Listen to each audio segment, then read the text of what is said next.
Hello दोस्तों, welcome to horror vibes. आप में से बहुत लोग वीडियो देखते तो हैं लेकिन चैनल को सब्सक्राइब नहीं करते।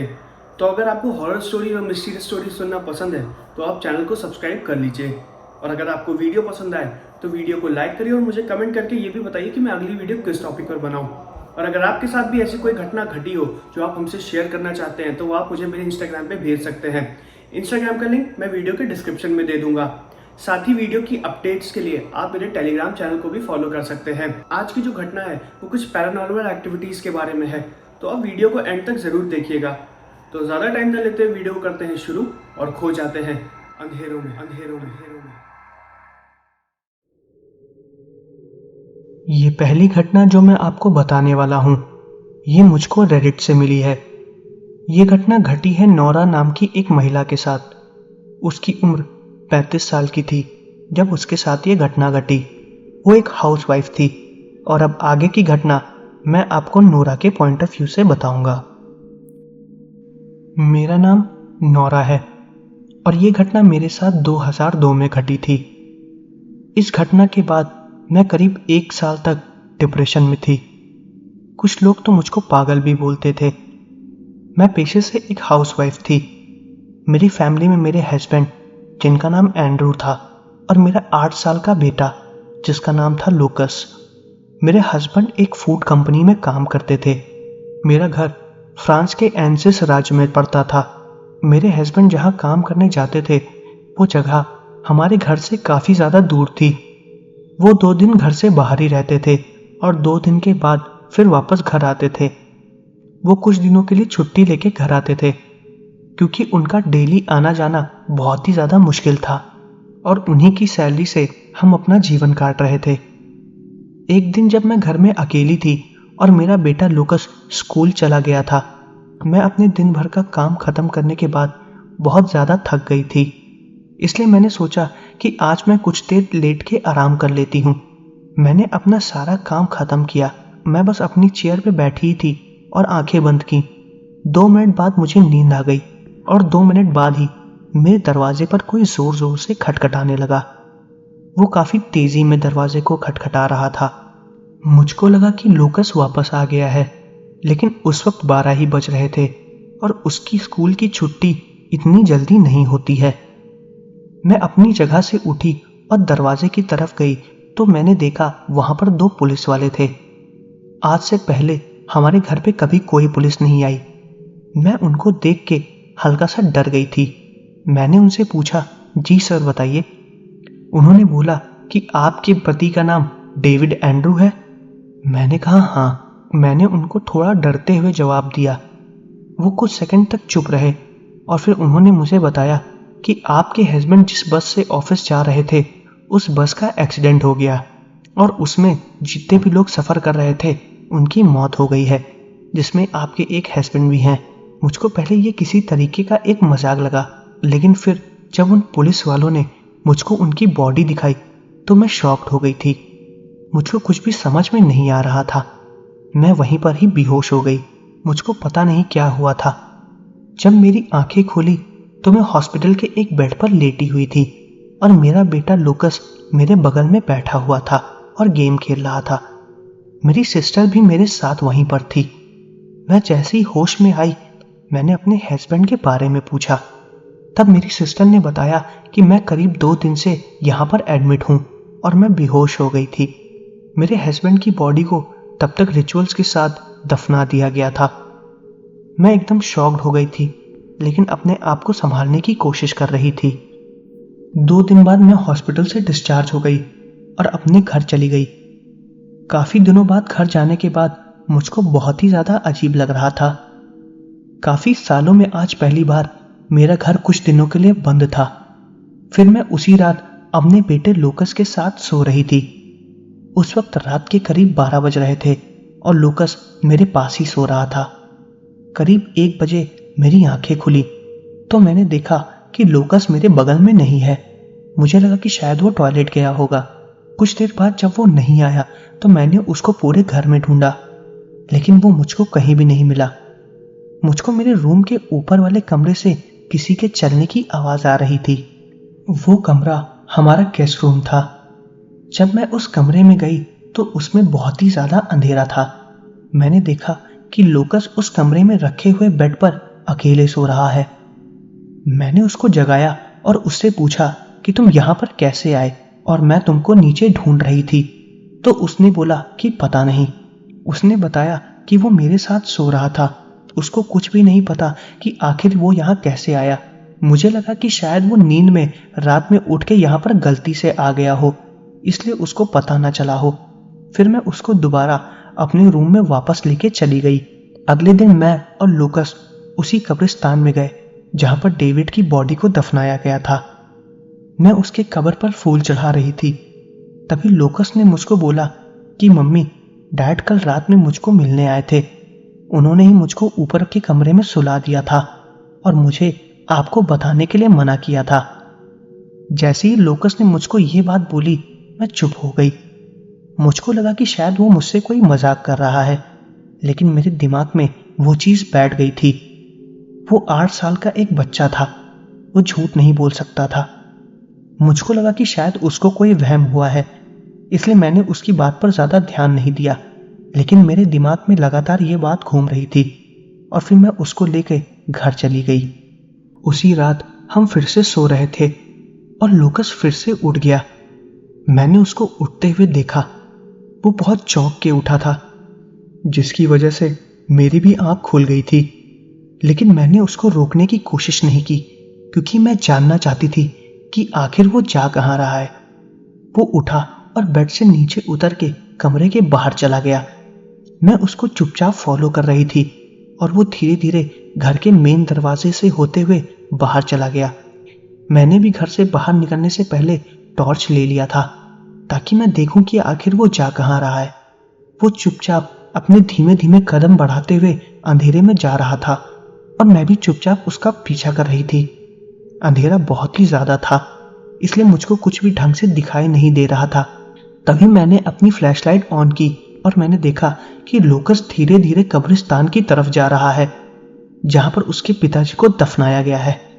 वो बस 8 साल का था और रात के अंधेरे में उसको कब्रिस्तान जाने का रास्ता बहुत अच्छे से याद था। वो कब्रिस्तान हमारे घर से कुछ ही दूरी पर था। लूकस कुछ देर तक मुझको नहीं दिखा। फिर मैंने सोचा कि मुझको शायद वापस जाना चाहिए। वहां पर उस वक्त मुझको कुछ भी नहीं दिख रहा था और अंधेरे की वजह से सब कुछ बहुत ज्यादा डरावना लग रहा था। उस कब्रिस्तान के पास हल्की फुल्की रोशनी जल रही थी, लेकिन मुझको वहां जाने से डर लग रहा था। फिर मैंने अंधेरे में ही लूकस को आवाज दी, लूकस, लूकस, लूकस। मेरी आवाज उस अंधेरे में गूंज रही थी। लूकस अंधेरे में ही गायब हो गया था और मुझे दिख नहीं रहा था। कुछ देर बाद मैंने दोबारा उसको आवाज दी, लेकिन वो नहीं दिखा। मैं एकदम शॉक्ड हो गई थी। कुछ देर पहले ही वो मेरे सामने था और फिर वो अचानक से कहाँ गायब हो गया, मुझे कुछ भी नहीं पता। अंधेरे में फ्लैशलाइट से भी कुछ खास दिख नहीं रहा था। वहां पर कोहरा बहुत ज्यादा था, इसलिए बस मुझे अंधेरे में कोहरा ही नजर आ रहा था। मैं जितनी बार लूकस का नाम बुला रही थी, मेरी ही आवाज गूंज के मुझे वापस सुनाई दे रही थी। मैं किसी तरह अंधेरे में धीरे धीरे आगे बढ़ रही थी और लूकस को आवाज दे रही थी। सब कुछ एकदम शांत था। मैं बहुत ही ज्यादा परेशान हो रही थी। मैं बस रोने ही वाली थी और तभी मुझको अंधेरे में लूकस की आवाज आई। उसकी आवाज भी मेरी आवाज की तरह गूंज रही थी, मॉम, मॉम, मॉम, आप कहाँ हो, आप कहाँ हो, आप कहाँ हो। उसकी गूंजती हुई आवाज किस तरफ से आ रही थी मुझे कुछ भी पता नहीं चल रहा था। मैं बहुत ज्यादा परेशान हो गई थी। मैं कब्रिस्तान के अंदर धीरे धीरे उसकी आवाज का पीछा करते हुए आगे बढ़ रही थी और टॉर्च से भी देखने की कोशिश कर रही थी, लेकिन मुझको खास कुछ दिखाई नहीं दे रहा था। मैं फिर अंधेरे में एक कब्र के पास पहुंच गई। उस कब्र का एक हिस्सा मेरे पैर पर लड़ा। मैं बहुत ज्यादा डर गई थी, क्योंकि अंधेरे में वो सब बहुत ही ज्यादा डरावना लग रहा था। वो किसी और की कब्र नहीं, बल्कि डेविड की कब्र थी, लूकस के फादर की। जब मैंने उसकी कब्र पे फ्लैशलाइट मार के देखा तो मैंने देखा कि उसके कब्र की मिट्टी को हटाने की किसी ने कोशिश की है। वो आधी खुदी हुई थी और उसके बाद लूकस की आवाज आना भी बंद हो गई और मैं बहुत ज्यादा परेशान हो गई थी। कुछ देर बाद उस कब्रिस्तान के कुछ कर्मचारी भी वहां पर आ गए और मुझको तुरंत रोता और परेशान देख के उन्होंने मुझसे पूछा कि मैं कौन हूं और इस वक्त यहाँ पर क्या कर रही हूँ। मैंने उनको सारी बातें बताई और मैंने उनसे ये भी बोला कि मेरा बेटा लोकस खो गया है। फिर उन लोगों ने मुझे वहां पर कुछ देर के लिए बैठाला और लोकस को पूरे कब्रिस्तान में ढूंढने लगे, लेकिन वो नहीं मिल रहा था। उन्होंने लोकस को करीब 1 से 2 घंटे तक ढूंढा, लेकिन उसका कुछ भी पता नहीं चला। धीरे धीरे सुबह भी होने वाली थी। फिर उस कब्रिस्तान के कर्मचारियों ने मुझसे बोला कि मैं घर चली जाऊं और उनको जैसे ही लोकस का कुछ भी पता चलेगा वो मुझे इन्फॉर्म कर देंगे, और अगर लोकस ना मिले तो मैं जाके पुलिस में इन्फॉर्म कर दूं। मुझे कुछ भी समझ में नहीं आ रहा था। मुझे बस लोकस की चिंता हो रही थी और मैं बार बार अपने पति के कब्र की तरफ भी देख रही थी जिसकी मट्टी हटी हुई थी। मैंने उनसे उस मट्टी के बारे में भी पूछा तो उन्होंने बताया कि हो सकता है रात के अंधेरे में कोई जानवर यहाँ पर आया हो। अक्सर रात के अंधेरे में जानवर कभी कभी कब्रों को खोद देते हैं, आप परेशान मत हो। जब उन्होंने ये बात मुझको बोली तो मैंने कहा ठीक है, और उसके बाद मैं घर चली गई। जब मैं घर गई तो मैंने देखा कि घर का दरवाजा खुला हुआ था। मुझे साफ साफ याद है रात में जब मैं घर से बाहर निकली थी तो मैंने घर को लॉक किया था, लेकिन अब वो दरवाजा अपने आप खुला हुआ था। जब मैं घर के अंदर गई तो फर्श पे ढेर सारी मिट्टी पड़ी हुई थी जो मेरे बेडरूम की तरफ जा रही थी। ऐसा लग रहा था कि कोई घर के अंदर गया हो। मैं उस मिट्टी के निशान को फॉलो करते हुए जब अपने बेडरूम के अंदर गई तो मैंने देखा कि लोकस बेड पर सो रहा है और काफी ज्यादा गहरी नींद में था। उसके हाथों की उंगलियों पर मिट्टी लगी हुई थी, जिसको देख के मुझे ऐसा लग रहा था कि डेविड की कब्र की मिट्टी लोकस ने ही खोदने की कोशिश की थी। मैंने उस वक्त लोकस को उठाया और मैंने उससे पूछा कि तुम अभी कहाँ थे और कहाँ से आए हो। वो नींद में था। उसने मुझसे बोला कि उसको कुछ भी याद नहीं है, वो बस चुपचाप सो रहा था और वो कहीं भी नहीं गया था। जब उसने मुझको ये बात बताई तो मैं एकदम हैरान हो गई। लोकस झूठ बोल रहा था, लेकिन उसके चेहरे को देख के नहीं लग रहा था कि उसने किसी भी प्रकार का कोई झूठ बोला हो। क्या रात में मैंने जिसको देखा था वो सच में लोकस था या मेरा कोई वहम था? मुझे कुछ भी नहीं समझ में आ रहा था। कुछ दिनों तक मैं ठीक से सो भी नहीं पाई और लोकस पर नजर भी रखी हुई थी, क्योंकि मुझको उसकी बहुत ज्यादा चिंता होने लगी थी। मैंने सोचा कि मैं लोकस को यहाँ से कुछ दिनों के लिए कहीं दूर ले जाऊं। मैंने फिर अपनी पैकिंग की और अगले दिन लोकस को ले जाने वाली थी। पैकिंग की रात लोकस फिर से रूम से गायब हो गया था। मैंने उसको पूरे घर में ढूंढा और ऊपर गेस्ट रूम में भी ढूंढा, लेकिन वो मुझको कहीं नहीं मिला। मैं समझ गई थी कि हो ना हो लोकस उसी कब्रिस्तान में गया होगा। फिर मैं अंधेरे में दोबारा भागते हुए उसी कब्रिस्तान की तरफ गई। जब मैं दोबारा डेविड की कब्र के पास पहुंची तो मैंने देखा डेविड की कब्र पूरी तरह से खुदी हुई थी। मुझको फिर से अंधेरे में लोकस की आवाज आने लगी और मैं उसकी आवाज की तरफ जा रही थी। मैं टॉर्च से ही देखते देखते आगे बढ़ रही थी। सब कुछ बहुत अजीब था। मैं बस उसकी आवाज को ही फॉलो करते हुए आगे बढ़ रही थी और मैं खुद उसको आवाज दे रही थी। तभी मुझे अंधेरे में एक आदमी दिखा जिसकी गोद में लोकस था। मैं उसको देख के हैरान हो गई थी और जब मैंने उस आदमी को आवाज दी तो वो पीछे घूमा। वो कोई और नहीं, डेविड था। मैं उसको देख के शॉक्ड हो गई थी। डेविड मुझको देख के हंस रहा था और लोकस उसकी गोद में था। लोकस ने मुझे बोला कि मैं उसको ले चलूं। मैं डेविड को देखते ही चिल्लाने लगी और लोकस भी बहुत जोर से चिल्लाने लगा। डेविड मुझको देख के हंस रहा था और उसके बाद मैं फिर बेहोश हो गई। मुझे कुछ भी समझ में नहीं आया। जब मेरी आंखें खुली तो मैं उसी कब्रिस्तान के एक रूम में थी और मेरे सामने 2-3 कर्मचारी बैठे हुए थे। उन्होंने मुझसे दोबारा पूछा कि आप रोज रात में यहाँ पर कैसे चली आती हो? तो मैंने उनको सारी बातें बताई। इस बार उन्होंने मेरी किसी भी बात पर विश्वास नहीं किया और उन्होंने तुरंत पुलिस वालों को बुला लिया। पुलिस वालों के सामने मैंने हर चीज बताने की कोशिश की और मैंने उनको हर चीज समझाई, लेकिन पुलिस वाले मेरी बात पर विश्वास नहीं कर रहे थे। फिर मैं उनको डेविड की कब्र दिखाने के लिए लेके गई और जब मैंने डेविड की कब्र देखी तो उसकी कब्र नॉर्मल थी। उस पर कुछ भी खुदा नहीं था और उस पर मट्टी पूरी तरह से रखी हुई थी। तभी वो पुलिस वाले मुझे लेके जेल चले गए। मुझे ये भी नहीं पता था कि लोकस कहाँ था। जेल जाने से पहले मैंने अपनी कजन को इन्फॉर्म कर दिया और जब मेरी कजन घर पे गई तो उसने देखा कि लोकस घर पे ही था। मेरे साथ ऐसा क्यों हो रहा था मुझे कुछ भी समझ में नहीं आ रहा था। उसके बाद मैंने पुलिस वालों को हर चीज बताने की कोशिश की। उन लोगों ने मुझे फाइनल वार्निंग दी और फिर मुझे घर जाने के लिए बोल दिया। जब मैं घर पे गई तो मेरी कजन और लोकस साथ में ही थे और लोकस ने मेरी कजन के सामने ही मुझसे बोला कि मम्मी पापा आपसे गुस्सा है। जब उसने ये बात बोली तो मैंने और मेरी कज़न दोनों ने इस चीज़ को सुना, लेकिन शायद मेरी कज़न को मेरी बात पर तब भी विश्वास नहीं हो रहा था। उसको लगा कि लूकस बच्चा है और वो कुछ भी बोलता है। कोई भी मेरी बात पर विश्वास नहीं कर रहा था। मैंने अपने आप को डॉक्टर को भी दिखाया, लेकिन डॉक्टर ने बोला कि ये सब मेरा वहम है। मैं बहुत ज़्यादा परेशान हो गई थी। कुछ लोग तो शायद मुझको पागल भी बोलने लगे थे। कुछ दिन के बाद मैं लूकस को उस घर से लेके दूसरे शहर चली गई और उस घर को छोड़ दिया।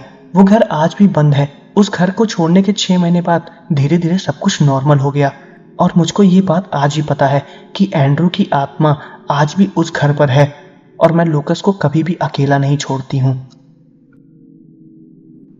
तो ये थी पहली घटना। अब मैं आपको मेरे सब्सक्राइबर की भेजी हुई एक दूसरी घटना बताने वाला हूँ। ये घटना मुझको मेरे सब्सक्राइबर अजय जी ने भेजी है और अब आगे की घटना मैं आपको अजय जी के पॉइंट ऑफ व्यू से बताऊंगा। मेरा नाम अजय है और ये घटना मेरे साथ तब घटी थी जब मेरी उम्र 12 साल की थी। सर्दियों का टाइम था और एक बार नवरात्रि आई थी। हम अक्सर अपने घर से कुछ ही दूर नवरात्रि पर रामलीला देखने जाते हैं। वहां पर एक बहुत बड़ा मेला लगता था। वो एरिया जहां पर थी वो कैंट एरिया था। हमें वहां पर जाने के लिए कैंट एरिया से होके गुजरना पड़ता था और वहां पर पेड़ पौधे बहुत ही ज्यादा होते थे। नवरात्रि चालू हो गई और शायद तीसरा या चौथा दिन था। मैं अपने दोस्तों के साथ रामलीला देखने गया था और वापस लौट रहा था। मुझको दोस्तों के साथ लौटने में थोड़ा सा लेट हो गया। उस वक्त रात के करीब 12 बज रहे थे। मैं घर थोड़ा लेट पहुंचा, जिसकी वजह से मुझे घर पे मम्मी की डांट भी पड़ी। उन्होंने मुझको बोला कि मैं रात में बाहर ना जाया करूं क्योंकि मुझको लेट हो जाता है। मैंने उनसे कहा ठीक है और मैं नहीं जाऊंगा। अगले दिन मेरे दोस्त मुझको दोबारा बुलाने के लिए आए और मैं चला गया। एक दिन मैं जाने के लिए तैयार हुआ और मम्मी मुझको वहां पर जाने के लिए मना कर रही थी। वो शायद नवरात्रि का 5वां या 6ठा दिन था। मैंने उनकी नहीं सुनी और मैं उनसे गुस्सा होकर घर से बाहर चला गया। मैं जब अपने दोस्तों के पास गया तो उन्होंने भी चलने से मना कर दिया। उस दिन मेरे साथ कोई भी नहीं गया। मुझे बहुत गुस्सा आई, इसलिए मैं रामलीला देखने अकेले ही चला गया और शायद वो मेरी सबसे बड़ी गलती थी। हर बार की तरह मुझको दोबारा वापस लौटने में लेट हो गया था, लेकिन मैं वहां से तब भी थोड़ा सा जल्दी निकल गया। शायद जब मैं वहां से निकला था तो रात के 10 बज रहे थे। मैं अकेले था और उसी कैंट एरिया से रात में अपने घर की तरफ जा रहा था। वो एरिया रात में सच में बहुत ही ज्यादा अजीब दिखता है। वहां पर अंधेरा नहीं था, स्ट्रीट लाइट जल रही थी और मैं बहुत धीरे धीरे आराम से जा रहा था। पूरा रोड खाली था और सुनसान था। मैं पूरे रोड पे अकेला था। कुछ दूर चलने के बाद मुझको थोड़ा अजीब सा महसूस होने लगा। कहते हैं ना कि जब कोई नेगेटिव एनर्जी आपके पास से होके जाती है तो आपको उसका एहसास हो जाता है। मुझको भी ऐसा ही कुछ फील होने लगा था। जब मुझे ऐसा फील होने लगा तो मैं अपने कदमों को थोड़ा तेजी से बढ़ाने लगा। कुछ दूर जाते ही मैंने देखा कि मुझसे करीब 12 से 13 मीटर दूर रोड के बीचों बीच एक औरत लेटी हुई है। वो मुझको साफ साफ नजर आ रही थी। वो एक औरत ही थी। उसके लंबे लंबे बाल थे और उसकी आवाज मुझको पता चल गई थी। उसने ब्लैक कलर की पैंट पहनी हुई थी और सफेद रंग की शायद शर्ट पहनी हुई थी। वो रोड के बीच में ही लेट के चिल्ला रही थी और बहुत अजीब सी आवाजें निकाल रही थी। मैं कुछ देर के लिए उसको देख के डर गया था। मेरे हाथ पैर कांपने लगे थे और जब उसके चिल्लाने की थोड़ी थोड़ी आवाज मेरे कानों में गई तो मैं हिल ही नहीं पा रहा था। मैंने वहां से भागने की कोशिश की और मैं वापस उसी रामलीला की तरफ लौट गया जहां से मैं आया था। जब मैं वहां पर पहुंचा तो प्रोग्राम ज्यादातर खत्म हो चुका था। सारी दुकानें धीरे धीरे बंद हो रही थी और रामलीला के ही कुछ लोग वहां पर थे जो कि अपने घर जा रहे थे। जब मैं भागते हुए उनके पास पहुंचा तो उन्होंने मुझको और मेरी हालत को देखा। तब उन्होंने मुझसे पूछा कि क्या हुआ। मैंने उन सबको उस औरत के बारे में बताया और उस जगह को भी दिखाया जहां पर मुझे वो दिखी थी। जब वो लोग वहां पर पहुंचे तो वहां पर उनको कोई भी औरत नहीं मिली। उन लोगों को लगा कि शायद मुझको कोई वहम हुआ है। मैं सच में बहुत ज्यादा डर गया था। उन्होंने मुझसे बताया कि यहाँ पर कुछ भी नहीं है और तुम यहाँ से जा सकते हो। तो मैंने उनको बताया कि अगर आप लोग मुझे यहाँ तक छोड़ने आए हैं तो मुझे आप घर भी छोड़ दीजिए। मेरा घर यहाँ से ज़्यादा दूर नहीं है। वो लोग फिर मुझको घर छोड़ने गए। जब हम घर पहुंचे तब थोड़ा और लेट हो चुका था। जब हमने दरवाज़ा खटखटाया और मम्मी बाहर आई तो उन लोगों ने मम्मी को मेरे बारे में बताया और वो सब कुछ बताया जो कि मैंने देखा। तब मम्मी ने उन लोगों को बताया कि मैं इसको हमेशा बाहर अकेले रात में जाने से मना करती हूँ, लेकिन ये मेरी बात बिल्कुल भी नहीं सुनता है। मैं काफ़ी ज़्यादा डरा हुआ था। मैंने उस दिन के बाद मम्मी को प्रॉमिस किया कि मैं रात में अब बाहर नहीं निकलूंगा, और फिर मैं रात में निकला ही नहीं। अगले दिन मेरे दोस्त मुझको दोबारा रामलीला ले जाने के लिए बुलाने आए, लेकिन मैं उनके साथ नहीं गया। मैं उस दिन मोहल्ले के बच्चों के साथ ही खेल रहा था और उस दिन के बाद से मैं काफ़ी सालों तक रात में घर से बाहर नहीं निकला। ये थी दूसरी घटना। अब मैं आपको तीसरी घटना बताने वाला हूँ। ये घटना भी मुझको अजय जी ने ही भेजी है। ये घटना उनके मामा जी के साथ घटी थी और अब आगे की घटना मैं आपको अजय जी के पॉइंट ऑफ व्यू से बताऊंगा। ये दूसरी घटना मेरे मामा जी के साथ घटी थी। कुछ महीनों पहले मामा जी हमारे घर आए थे, तब उन्होंने हमको ये बात बताई थी। ये घटना है 2018 की। मेरे मामा जी हिमाचल के कोठिल नाम के एक कस्बे में रहते हैं, जो कि कुछ ऊंचाई पर पहाड़ों पर बना हुआ है। उनका बेटा पंजाब में मेडिकल की पढ़ाई कर रहा था।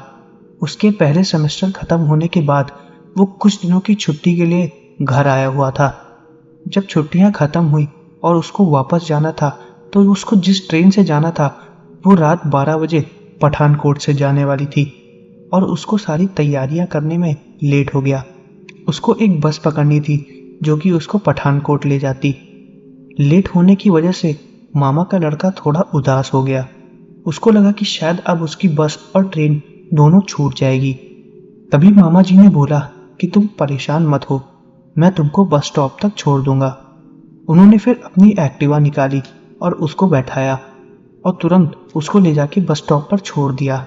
घर से बस स्टॉप करीब 2.5 घंटे की दूरी पर पड़ता था। हालांकि उनको निकलने में थोड़ा लेट हो गया था। वो एकदम सही समय पर बस स्टॉप पर पहुंच गए। हालांकि लौटने में मामा जी को थोड़ा लेट हो गया था। लेट होते वक्त उस वक्त हल्की बारिश भी होने लगी और उनके पास कोई रेन कोट भी नहीं था कि वो बारिश से बच सके। वो हल्के फुल्के गीले भी हो चुके थे, इसलिए उन्होंने बारिश की नहीं सोची। काफ़ी रात हो गई थी, इसलिए उन्होंने सोचा कि किसी तरह घर पहुंच जाया जाए। वो कहीं पर भी नहीं रुके और बारिश में ही स्कूटी को चलाते हुए जा रहे थे। काफ़ी टाइम हो गया था और बारिश रुक ही नहीं रही थी। रोड पे हल्की फुल्की स्ट्रीट लाइट भी बंद हो गई थी। उनको सिर्फ उतना ही दिखाई दे रहा था जितनी रोशनी उनकी एक्टिवा से हो रही थी। पहाड़ों पर मोड़ ज़्यादा होते हैं, इसलिए मामा जी स्कूटी को धीरे धीरे चला रहे थे। कुछ दूर जाने के बाद मामा जी को बारिश में ही रोड के एक तरफ से दूसरी तरफ क्रॉस करते हुए एक महिला जाती दिखी। उस महिला ने लाल रंग के कपड़े पहने हुए थे। उनकी स्पीड ज़्यादा तेज नहीं थी, इसलिए वो उनको साफ साफ नजर आ रही थी। कुछ देर के लिए उनको लगा कि शायद उनको कोई वहम हुआ है, लेकिन जब वो हल्का सा पास पहुंचे तो उनको विश्वास हो गया कि वो एक औरत ही थी। वो भी बहुत धीमे धीमे रोड की एक तरफ से दूसरी तरफ जा रही थी। उनकी स्कूटी ज़्यादा स्पीड में नहीं थी, इसलिए वो उस औरत के बगल से ही लेके स्कूटी को निकल गए। वो जब उस औरत से थोड़ा सा आगे निकले, उनको ऐसा कुछ एहसास हुआ कि उनके पीछे कोई बहुत जोर जोर से सांसें ले रहा है और भाग रहा है। जब वो स्कूटी चलाते हुए पीछे मुड़ के देखे तो उन्होंने देखा कि वो औरत उनके ही पीछे भाग रही थी। वो उनको पकड़ने की कोशिश कर रही थी। वो कुछ भी नहीं बोल रही थी, वो बस स्कूटी के पीछे भाग रही थी।